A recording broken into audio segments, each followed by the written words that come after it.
Bonjour, bonsoir. Ça dépend de où vous regardez cette vidéo et à quelle heure vous regardez cette vidéo. Voilà. Dans quel pays, je veux dire. Donc, voilà. Ivoirien Yako, Ivoirien Yako. Ivoirien. Même si tu ne vois rien, tes expériences, ce qui t'est arrivé avant là, et ça doit te permettre de voir. Nous assistons aujourd'hui à un mariage forcé. Un mariage forcé qui aura forcément des répercussions sur la paix. Un mariage forcé qui aura forcément des répercussions, je veux dire, sur la stabilité. Les gens veulent se marier. On dit parti unifié.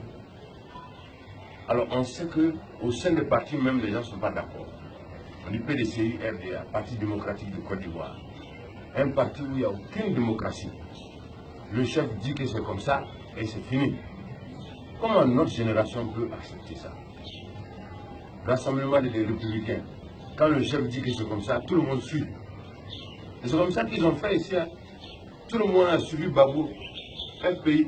Tous les gars ont suivi Gbagbo. Ils ont suivi Gbagbo jusqu'à... Les gens sont venus le prendre pour aller le mettre en prison. Il y a eu la guerre. Parce que personne au sein du parti de Gbagbo n'a été capable de dire à Gbagbo, le chemin que tu prends là, ce n'est pas un bon chemin. Ils sont restés dans ça jusqu'à, comme Gbagbo lui-même disait, ils sont venus le prendre, ils l'ont mis en prison. Maintenant, les gens crient libérer Gbagbo, alors qu'eux-mêmes, ils ont vu Gbagbo aller en prison. Aujourd'hui, on assiste à un mariage forcé. On veut marier deux partis politiques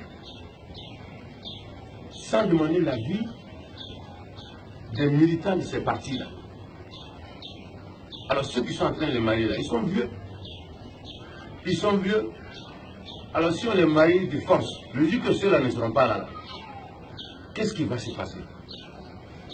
Alors Ivoiriens préfèrent parler sur les réseaux sociaux ou dans les journaux, mais les gens, il n'y a pas de réaction.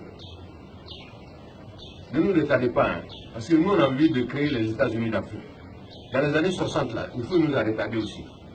Parce que vous ne les entendez pas avec Kwame Nkrumah, tous ceux qui voulaient unir l'Afrique, la plupart étaient en désaccord avec Oufou. La Côte d'Ivoire, c'est le poumon économique de l'Afrique de l'Ouest. Donc c'est un pays très très important. Qui dit unité, dit économie, qui veut avoir la force doit avoir une force économique aussi. Et la Côte d'Ivoire fait partie des pays moteurs de l'Afrique de l'Ouest, sinon de l'Afrique. Alors aujourd'hui, on décide de créer un parti unifié. On dit qu'on va avoir un candidat unique, un candidat du RHDP. Mais on sait que les membres du RHDP ne sont pas d'accord. On veut les marier, après il va y avoir un président, les gens ne seront pas d'accord avec eux. Dès que un papa, un des pères de cette unité-là va s'éloigner, les choses vont mal se passer. Et ça va mettre en cause la stabilité et la paix. Ivoirien Yako. Tout le monde parle. Quand vous allez au Mali, les gens s'expriment. Quand ils ne sont pas d'accord là, ils se retrouvent. Les partis politiques d'opposition se retrouvent avec la société civile, ils disent non. On est là, ils sont en train de préparer quelque chose que les Ivoiriens, comme on le dit, leur nom même le prouve. Les Ivoiriens ne voient pas. Les mêmes causes produisent les mêmes effets. Choisir un candidat là, c'est ça que ça nous a créé des problèmes dans le passé. La Côte d'Ivoire a commencé à avoir des problèmes lorsque Ouattara a été exclu. Donc, quand Ouattara a été exclu, une partie de la population a été exclue. Ce qui nous arrange aujourd'hui, c'est que des élections libres, transparentes, inclusives soient organisées. Et donner la possibilité à tout le monde de se présenter et donner le choix, laisser le choix aux Ivoiriens de choisir. Et que le président de la République, Alassane Ouattara, et son grand frère Henri Konan Bédié arbitrent, assistent, arbitrent les élections en tant que père pour qu'un jour ils soient les garants de la stabilité. C'est-à-dire quand on va avoir des problèmes, qu'on puisse dire, ah, on va aller voir Bédié, on va aller voir Alassane pour demander conseil. Le mariage forcé, vous savez que le mariage forcé, ça ne marche jamais. Il y a trop d'hypocrisie dedans, il y a trop de coups bas dedans. Et c'est ça qui est en train de se préparer, personne ne parle. Ivoirien Yako. Là, il est là, au nom de Jésus. C'est incroyable. Moi, en tout cas, je voulais faire cette vidéo pour dire que on voit les choses venir, personne ne parle. Ce pays a trop souffert. Le pays a souffert, on ne peut pas aujourd'hui voir les choses venir sans dire quelque chose. Sinon, je ne suis pas contre Ouattara, je ne suis pas contre Bédié. Je n'ai jamais dit que Ouattara n'a jamais travaillé.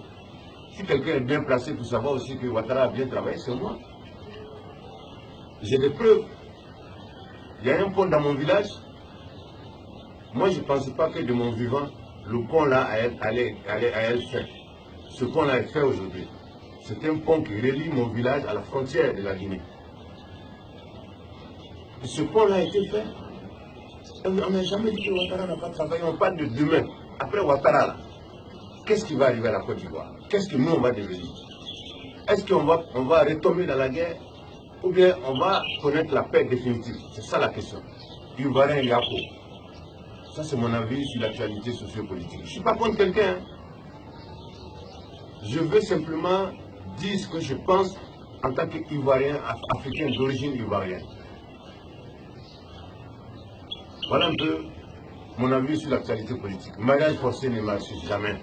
Et nous sommes en train d'assister à un mariage forcé qui aura forcément des conséquences sur la paix et la stabilité de la Côte d'Ivoire. C'est-à-dire qu'on va faire 10 pas en avant et puis 20 pas en arrière. Et nos enfants, qu'est-ce qu'ils vont devenir dans ce pays-là?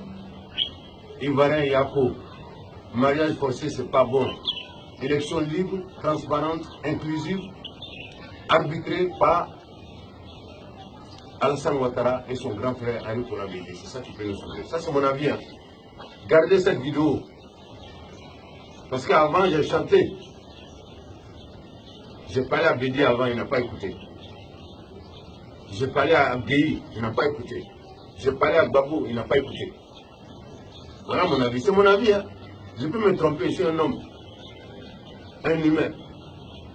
Mais je pense que ce que je suis en train de voir, mariage forcé là, ça ne marchera jamais et ça aura forcément des conséquences sur la paix et la stabilité de notre pays. Rastafari, Africa.